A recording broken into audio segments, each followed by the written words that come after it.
Hey guys, so here is an introduction.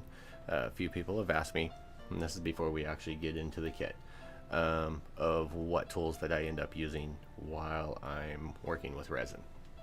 So I thought I'd do a quick rundown of some of the things that I end up using.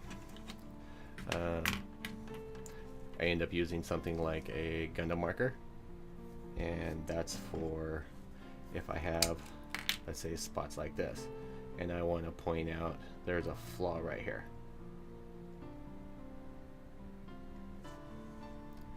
I don't know if you guys can see that on camera. But usually if there's like a ledge or something like that, let's just use this for example.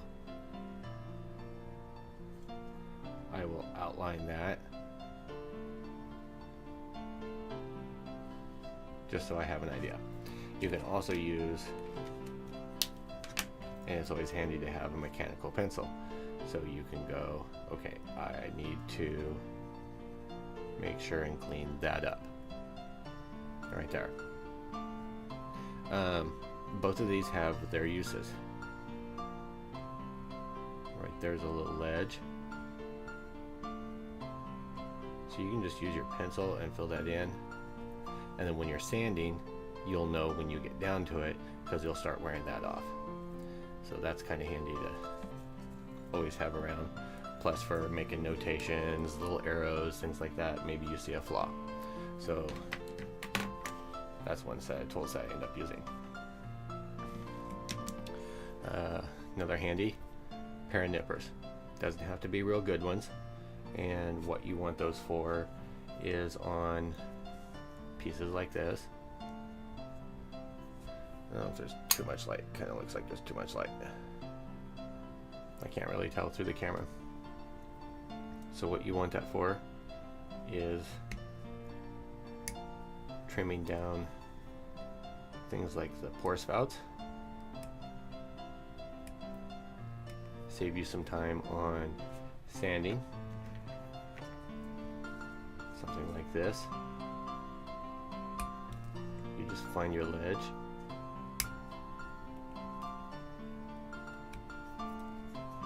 And then you can come up along.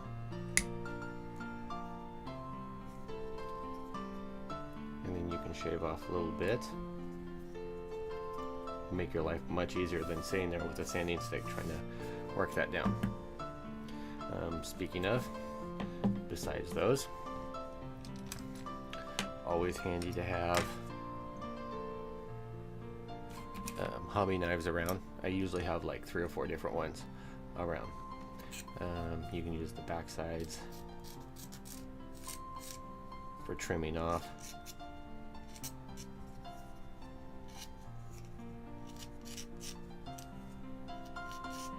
Such things, scraping off little imperfections, or even going through your panel lines just to knock out any little bit.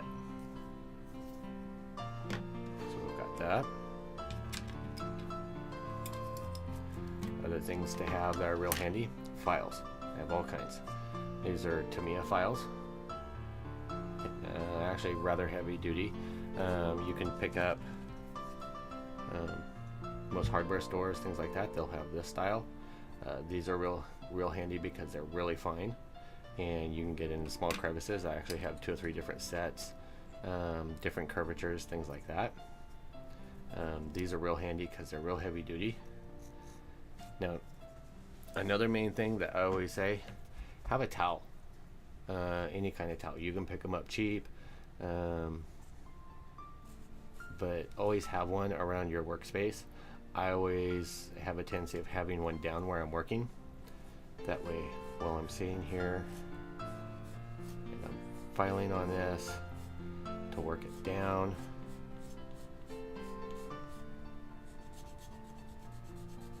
and I always use, I should wear gloves, but I have a tendency of not.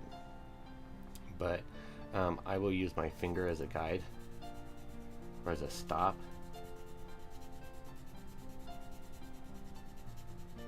So that I know where I should be stopping. So you can use your file to work it down.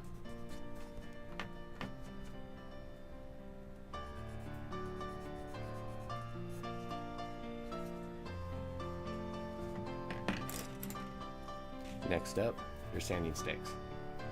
You can get these most beauty supplies, come in real handy. Usually have 2 different grits on each side. You can come up behind. And these are great doing your surface prep, especially on bigger pieces like this. For follow-ups, I usually have sanding pads like this. They go all the way up to, I think, like 5,000 grit, something like that. And there's a 4,000.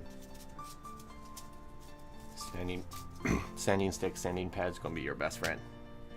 Always have one of these. They're just a little, like, makeup powder brush, but come in handy for cleaning stuff out of the grooves and just dusting off your space. I have one of these. It's to me a diamond file. I actually use this it's for photo etch parts, but I actually use it for other things, including like just that last minute, especially in smaller details of trying to smooth out from using the other files. Measuring stick, doesn't matter what kind, but this is the type that I prefer. I like the flexible metal ones. Lots of sanding pads, rougher, fine, super fine, polish. You'll see me using these all the time. Pin vise. I advise you, if you're going to use one, get one with a ball on the handle. Micromark has these. You can pick these up sometimes at a hardware store. They're very comfortable to use, won't cause your hand to cramp up and stuff. Putty, doesn't really matter what brand. I use Mr. White putty, a couple of others. My favorite to use is the Aves epoxy sculpt. It's a 2-part epoxy. You just mix together, knead together, and you have probably 20 minutes work time, and then about 2 hours to fiddle with it, smooth it out and everything. Let it set overnight. You can also use that to hold your pieces together if you're pressing 2 pieces together. Once it cures, it's rock solid. Everything else may disintegrate around it, but it's going to stay put. And of course, lastly, masking tape, Tamiya tape, for holding parts together, like you saw me do on the leg. Anyway, so these are some of the tools you'll see me end up using. I hope this was helpful to somebody, and stay tuned because more is on the way. Talk to you later. Peace out.